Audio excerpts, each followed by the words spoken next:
നമ്മൾ കുറേ കാലമായി ചർച്ച ചെയ്യുന്ന അല്ലെങ്കിൽ സംസാരിക്കുന്ന ഒരു വിഷയമാണ് വീണ വിജയൻ്റെ മാസപ്പടി കേസ്. CMRL എന്ന കമ്പനിയിൽ നിന്നും ചെയ്യാത്ത ജോലിക്ക് കൂലി വാങ്ങി, അതാണ് മാസപ്പടി എന്ന് പറയുന്നത്. അതായത് എക്സാലോജിക് എന്ന കമ്പനി ഒരു സേവനവും ചെയ്യാതെ തന്നെ CMRL എന്ന കമ്പനി ഈ എക്സാലോജിക് എന്ന വീണ വിജയൻ്റെ, മുഖ്യമന്ത്രി പിണറായി വിജയൻ്റെ മകളായ വീണ വിജയൻ്റെ കമ്പനിക്ക് കാശ് കൊടുത്തു. ആ കാശ് കൊടുത്തത് അത് മാസപ്പടിയാണ് എന്ന വ്യാഖ്യാനം വരികയും CPM നേതാവായതുകൊണ്ടും മുഖ്യമന്ത്രി ആയതുകൊണ്ടും മകളുടെ കമ്പനിക്ക് ചില പാരിതോഷികങ്ങൾ, അതായത് നന്ദി പ്രകടനമായി കൊടുത്ത പണമാണ്, അത് അഴിമതിയാണ് എന്നത് വ്യക്തമാണ് എന്ന് പറഞ്ഞാണ് ആ കേസ് വളർന്നത്.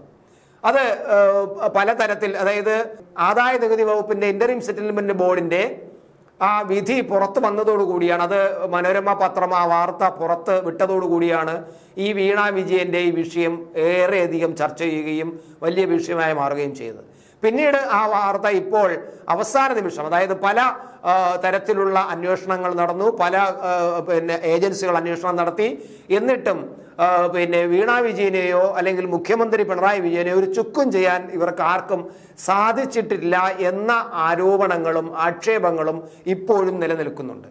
മറ്റ് പല രാജ്യത്ത് അല്ലെങ്കിൽ മറ്റ് പല സംസ്ഥാനത്തിലെയും മുഖ്യമന്ത്രിമാരെ പോലും പിടിച്ച് അകത്തിട്ടിട്ട് പോലും കേന്ദ്ര ഗവൺമെന്റ് ഈ അന്വേഷണ ഏജൻസികളെ കൊണ്ട് കേരളത്തിലെ മുഖ്യമന്ത്രിക്കും മകൾക്കുമെതിരെ ഇത്രയും നഗ്നമായ അഴിമതി നടത്തിയിരിക്കുന്നു, മാസപ്പടി വാങ്ങിക്കുന്നു എന്നുള്ള വിവരങ്ങൾ ലഭിച്ചിട്ടും എന്തുകൊണ്ട് അവരെ ഒരു ചോദ്യം ചെയ്യാൻ പോലും വിളിക്കുന്നില്ല എന്ന ആക്ഷേപം നിൽക്കുമ്പോഴാണ് ഇപ്പോൾ ഈ കേസ് ഡൽഹിയിലെ ഹൈക്കോടതിയിൽ നടന്നുകൊണ്ടിരിക്കുകയാണ്. ഡൽഹിയിലെ ഹൈക്കോടതിയിൽ ഈ കേസുമായി ബന്ധപ്പെട്ട് വിചാരണ ഉടൻ തന്നെ തുടങ്ങും, അതിൻ്റെ സാധ്യതകൾ തെളിയുന്നു എന്നതാണ് പുറത്തു വരുന്നത്. അങ്ങനെയാണെങ്കിൽ വീണ വിജയനെ കോടതിയിൽ നിർത്തി വിചാരണ ചെയ്യാൻ സാധ്യതയുണ്ട്. വീണ വിജയനെ വിചാരണ ചെയ്യുമ്പോൾ അതുമായി ബന്ധപ്പെട്ട് പിണറായി വിജയനെയും മുഖ്യമന്ത്രിയെയും വിചാരണ ചെയ്തു കൂടായികയില്ല എന്ന വിവരവും ആണ് ഇപ്പോൾ പുറത്തു വരുന്നത്. എന്തായാലും അടുത്ത ഡിസംബർ 23 ഹൈക്കോടതി, ഡൽഹി ഹൈക്കോടതി കേസ് മാറ്റിവെച്ചിരിക്കുകയാണ്.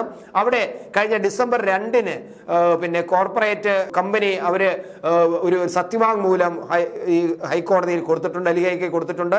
ആ സത്യവാങ്മൂലത്തിൽ പറയുന്നത് ഈ SFIOയുടെ അന്വേഷണവും അതുമായിട്ട് ബന്ധപ്പെട്ട് എക്സാലോജിക്കും ഈ CMRL കമ്പനിയും തമ്മിലുള്ള അന്വേഷണങ്ങൾ അവസാന ഘട്ടത്തിൽ എത്തിയിരിക്കുകയാണ്.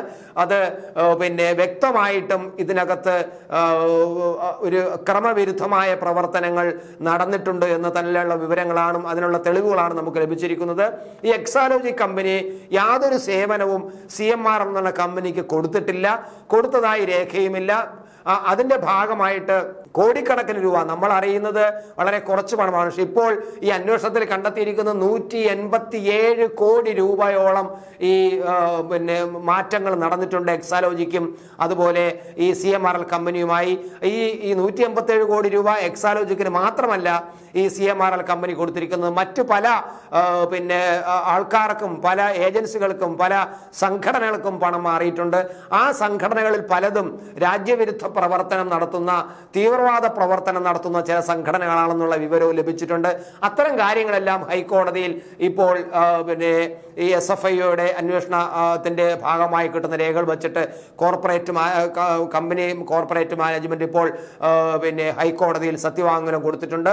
ആ സത്യവാങ്മൂലം അനുസരിച്ചാണെങ്കിൽ വളരെ താമസിയാതെ തന്നെ കേസെടുത്ത് കോടതി ഇപ്പോൾ PC ജോർജിന്റെ മകൻ ഷോൺ ജോർജ് കൊണ്ടുവന്ന ഒരു പരാതിയുടെ ഒരു വിചാരണയാണ്, അല്ലെങ്കിൽ അതുമായി ബന്ധപ്പെട്ട CMRL ആ ഷോൺ ജോർജിന്റെ ഹർജി റദ്ദാക്കണമെന്ന് ആവശ്യപ്പെട്ടുകൊണ്ട് CMRL കൊടുത്തിരിക്കുന്ന ഹർജിയാണ് ഇപ്പോൾ ഡൽഹി ഹൈക്കോടതി പരിഗണിച്ചുകൊണ്ടിരിക്കുന്നത്. ആ ഹർജി സ്റ്റേ ചെയ്യണമെന്നും റദ്ദാക്കണമെന്നുള്ള CMRLന്റെ അഭിപ്രായം അല്ലെങ്കിൽ ആവശ്യം അംഗീകരിക്കാതെ ഈ ഡൽഹി ഹൈക്കോടതി കാര്യങ്ങൾ മുന്നോട്ട് പോകാൻ, അന്വേഷണം മുന്നോട്ട് കൊണ്ടുപോകണമെന്ന് വിധിക്കുകയാണെങ്കിൽ, തീരുമാനിക്കുകയാണെങ്കിൽ കൃത്യമായിട്ടും വീണ വിജയനെയും വേണ്ടി വന്നാൽ പിണറായി വിജയനെയും വിചാരണ ചെയ്യാൻ സാധ്യത ഏറുകയാണ്. ഈ പലപ്പോഴും നമ്മൾ പറഞ്ഞതുപോലെ എന്തു ചെയ്തു നിങ്ങൾ, എന്ത് ഒരു ചെറിയ വിരൽ പോലും അനക്കാൻ ഇവർക്കെതിരെ കഴിഞ്ഞില്ലല്ലോ ഈ കേന്ദ്ര ഗവൺമെന്റ് എന്നുള്ള ആക്ഷേപം നിലനിൽക്കുമ്പോൾ അതെല്ലാം അതിൻ്റെ അവസാന ഘട്ടത്തിലേക്ക് എത്തുന്നു എന്നുള്ള ഒരു വിവരമാണ് ഇപ്പോൾ ലഭിക്കുന്നത്. ഇതുമായി ബന്ധപ്പെട്ട് ഇതുവരെയും വീണ വിജയനെ ഒരു തവണ അങ്ങാണ്ടോ ഒന്ന് മൊഴിയെടുത്തിട്ടുണ്ട്. അത് ചെന്നൈയിൽ പോയിട്ടാണ് മൊഴിയെടുത്തത്. ചെന്നൈയിൽ അവരവിടെ ചെന്ന് മന്ത്രിയോടൊപ്പം, ഭർത്താവായ മന്ത്രിയോടൊപ്പം അവിടെ പോയി മൊഴി കൊടുത്തിട്ട് വരികയും ചെയ്ത് നമുക്കറിയാം. അപ്പോൾ അത് മൊഴി കൊടുത്ത് വന്നതിന് ശേഷമാണ് നമ്മളിതെല്ലാം അറിയുന്നത്. അപ്പോൾ എന്തായാലും അങ്ങനെ സംഭവിച്ചു. എന്നാൽ ഈ CMRLന്റെ ചെയർമാനായ ശശിധരൻ കർത്തയ്ക്ക് ഒരു മൊഴി പോലും ഇതുവരെയും ഈ അന്വേഷണ സംഘം എടുത്തിട്ടില്ല. എന്നാൽ അദ്ദേഹത്തിന്റെ മകനായ ശരൺ എസ് കർത്ത എന്ന് പറയുന്ന അദ്ദേഹത്തിന്റെ മകനെ ഇതിനിടയ്ക്ക് 4 തവണയെങ്കിലും ഈ അന്വേഷണ സംഘം ചോദ്യം ചെയ്തിട്ടുണ്ട്.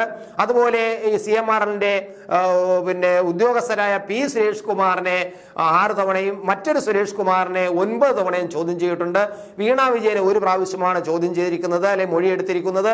ഇതെല്ലാം കണക്കിലെടുത്ത് ഈ അന്വേഷണത്തിന്റെ അവസാന വിവരങ്ങൾ പൂർത്തിയാക്കി കോടതിയിൽ സമർപ്പിച്ചു കഴിഞ്ഞാൽ, കോടതി തീരുമാനം എടുത്തു കഴിഞ്ഞാൽ കൃത്യമായിട്ടും വീണ വിജയൻ വിചാരണ നേരിടേണ്ടി വരും.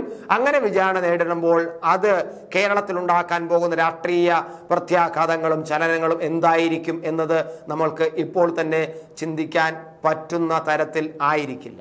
ഓരോ ജീവിതവും ഓരോ കഥകളാണ്, വേറിട്ട കഥകളുടെ ഒരു കൂട്ടായ്മ. വേണമെങ്കിൽ നമുക്കതിനെ ഒരു നോവലെന്ന് പേരിടാം. അതുപോലൊരു നോവലല്ലേ നിങ്ങളുടെ ജീവിതവും? എന്താ, ശരിയല്ലേ? നിങ്ങളുടെ അനുഭവങ്ങൾ, കഥകൾ എന്തുമായിക്കൊള്ളട്ടെ, അത് കേൾക്കാൻ DNA ന്യൂസിലൂടെ ഞാൻ എത്തുന്നു.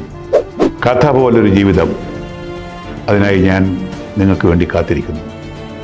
നമുക്ക് ഒന്നിച്ച് കാണാം, കുറേ കാര്യങ്ങൾ സംസാരിക്കാം, വേദനകൾ പങ്കിടാം.